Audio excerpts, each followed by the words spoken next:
Je disais donc qu'être en Franche-Comté à un moment où l'automobile est un vrai enjeu pour notre pays, c'est pour moi une source de motivation et de stimulation parce que, au fond, c'est le cas de le dire, l'automobile est en permanence présente à la Caisse des dépôts en ce moment, puisque le premier investissement du fonds stratégique du même nom, c'est le fonds de modernisation des équipementiers automobiles, avec 600 millions d'euros déjà en caisse. Et je me suis fait communiquer la liste de l'ensemble des dossiers du fonds de modernisation. La moitié sont des dossiers de Franche-Comté. De la même façon que la Caisse des dépôts a dû se réinventer en 2007 en identifiant des priorités, je pense qu'en 2009, nous allons devoir en réinventer un autre, qui est celui de conduire notre réseau de direction régionale à être au service des entreprises. J'ai demandé, pas plus tard qu'hier, à ce que dans le numéro vert qui est mis au service des entreprises, qui concerne le médiateur du crédit et OSEO, on puisse ajouter, taper 3 fonds propres des entreprises. Et quand on tapera 3 fonds propres des entreprises, normalement on devra avoir au bout du fil un interlocuteur spécialisé dans l'orientation des chefs d'entreprise pour OSEO s'il s'agit du bas de bilan ou des prêts, la Caisse des dépôts, CDC Entreprises et tous les fonds spécialisés s'il s'agit de haut de bilan généralement quelconque,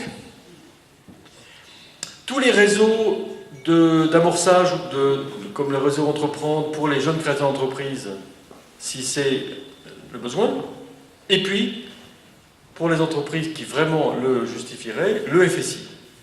Parce qu'il n'y aurait rien de plus insupportable que l'attente qui est probablement générée dans l'esprit de beaucoup de chefs d'entreprise par les 20 milliards qui vont être logés dans la Caisse des dépôts, qu'il n'y ait pas un contact entre le chef d'entreprise de base, entre guillemets, et ce FSI.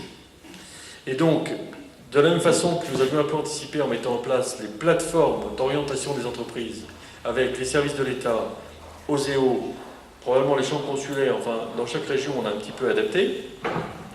Nous allons donc, dans les jours qui viennent, mettre en place ce numéro vert, enfin, en tout cas, je souhaite que ça puisse se mettre en place très vite.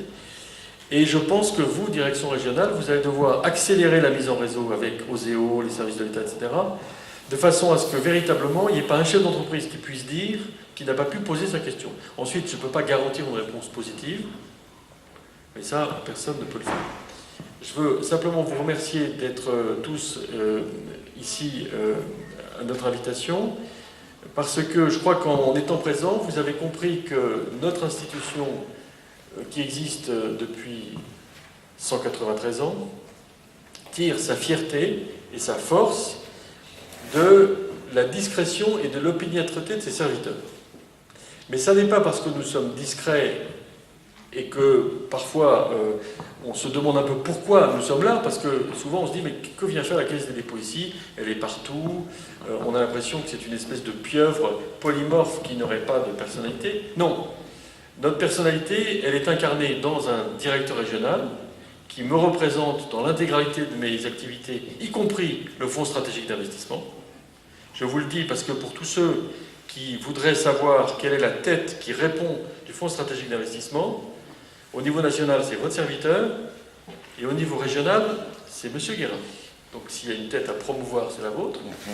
Et s'il y en a une à couper, je préférerais que ce ne soit pas la mienne. Voilà, merci beaucoup d'être là.